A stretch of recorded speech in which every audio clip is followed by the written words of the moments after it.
Hi, thank you. Good evening, everybody, and welcome to the Village Zendo office in Santa Fe. Station, thank you, and thank all of you for being present, even if we are scattered through space and time. I'd like to tell you a story about the power of words, a topic that I spend quite a lot of time thinking about. It's also a very personal encounter with some of the pitfalls of language in my own life. There are lots of stories, as you know, in Zen about how words can become walls and suggestion can lead to suffering. Words really get a pretty bad rap in Zen, and well, they should at least one level. But I was recently reminded quite forcefully that words are both a cause of suffering and a tool to end it. About 6 weeks ago, I went to the hospital for a routine test to confirm whether I had a condition called acid reflux and whether I needed minor surgery to correct it. At the end of a half-hour appointment, I left in an utter daze. The surgeon, hearing my gravelly voice, had asked if I were a smoker, which I never have been. And when I said no, he started, without further ado, to lecture me on throat cancer, implying that both I and my primary care physician had been idiots not to consult him long before. Surgeons are known for that, I guess, but it was quite a shock. Reflux, he said, as part of his lecture, was second only to smoking as a cause of cancer, which itself is the second most frequent cause of death in the US. And his only recommendation was an exploratory procedure and that I should lose weight. Now, some of you may be thinking, oh boy, we're going to have a pity party for the next 30 minutes. Or you may be dreading what people my age and older call the organ recital, a laundry list of aches, pains, injustices, and ailments. Please don't leave yet. That's not at all my intent. The tale I'm about to tell you should really be presented by a stand-up comic. It's a comedy of error, my error, or in more Buddhist terms, a comedy of delusion. Trying to follow your own mind, as you know, and also the language that your mind uses to justify itself, is inherently funny. And I don't mind being the butt of my own joke. But I'm not a comedian, and neither am I standing up, so you'll have to provide your own humor. It took several hours for the surgeon's lecture to sink in and convince me that I was a dead man walking.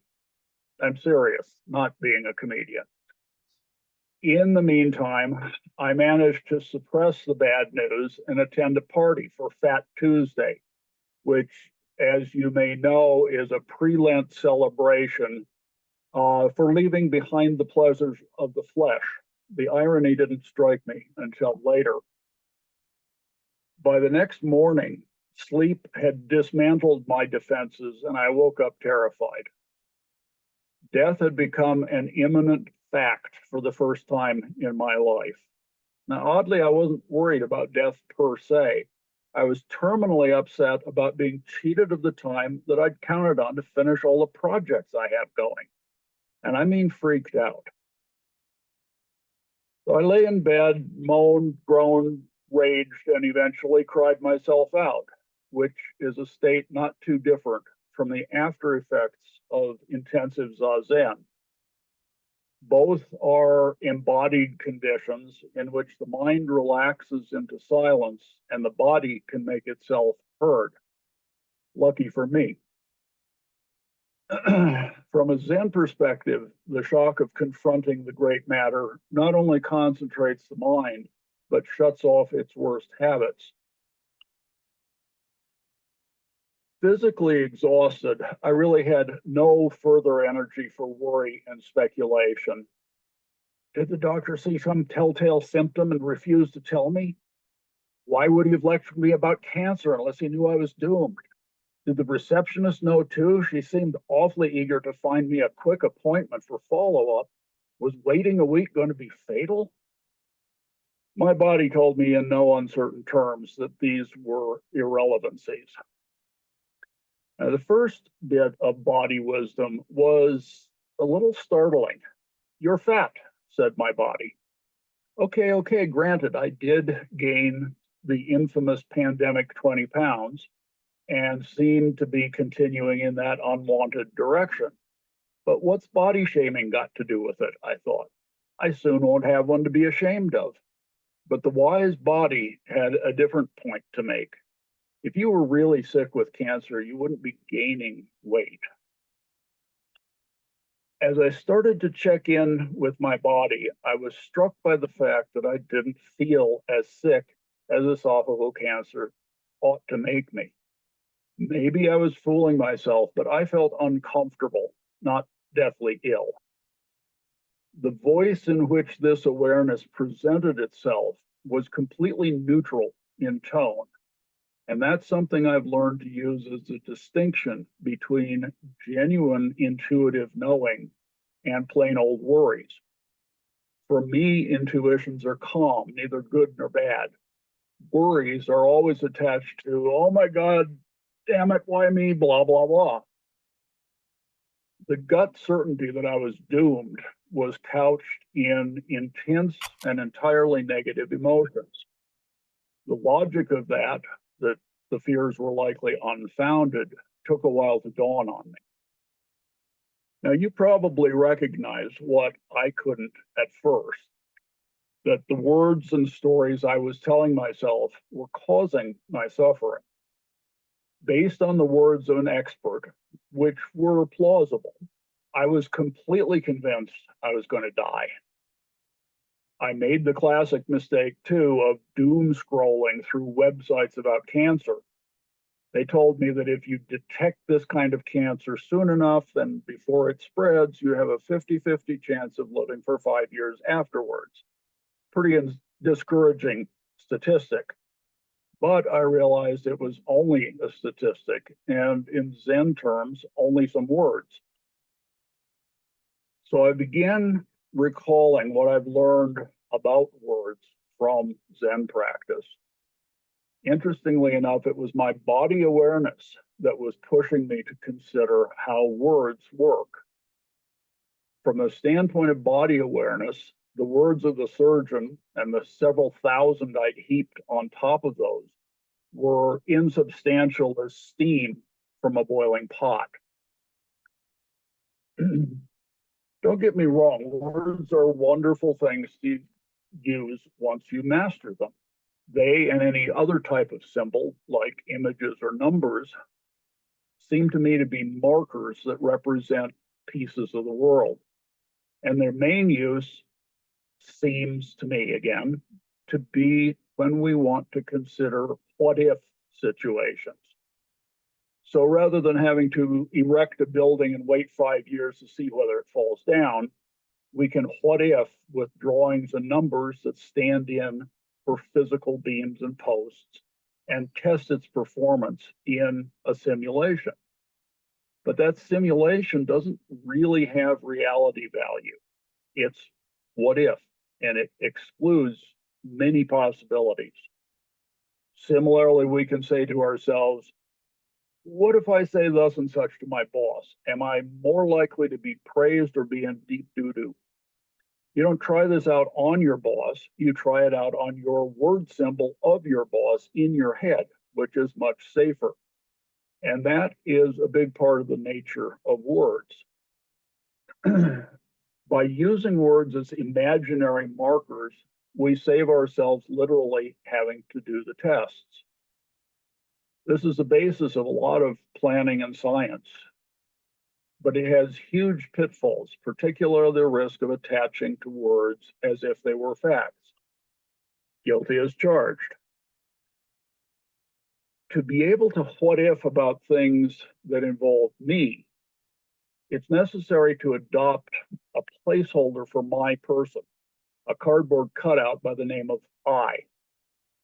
To me, I is analogous to 0 in Arabic numbers, a symbol that in itself means nothing, yet by its place in context with other numbers, makes a difference between 1,000 and 1,000,000.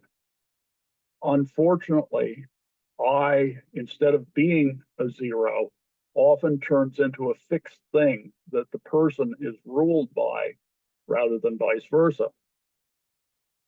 Some of you may know the wonderful 1950s comic strip called Pogo, which took on McCarthyism with sharp satire and gorgeous drawings. Pogo the opossum, the main character, was an everyman, and in one strip, he was shown imagining things in thought bubbles, a symbol, a standard symbol in cartooning. Eventually, he imagined an alligator, which grew until it burst out of the bubble and chased Pogo across the page. And one of his companions comments, "Shouldn't have thunk such a big one." If we believe our thought bubbles too literally, they tend to produce magical thinking, stuckness, arrogance, and suffering. They just don't work quite like the reality they're supposed to represent. Consider these scenarios. If I write 24 eggs on a list, I don't automatically have 24 eggs. In fact, putting the number on the list usually indicates that you don't have the eggs. And some things that we can imagine are difficult or impossible to actualize.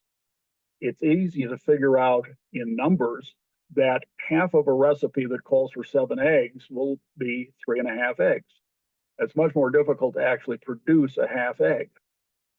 These are just a couple of examples of twisted ways of thinking that we do all the time, something Zen warns us against, and exactly what I was doing about my alleged analysis or diagnosis.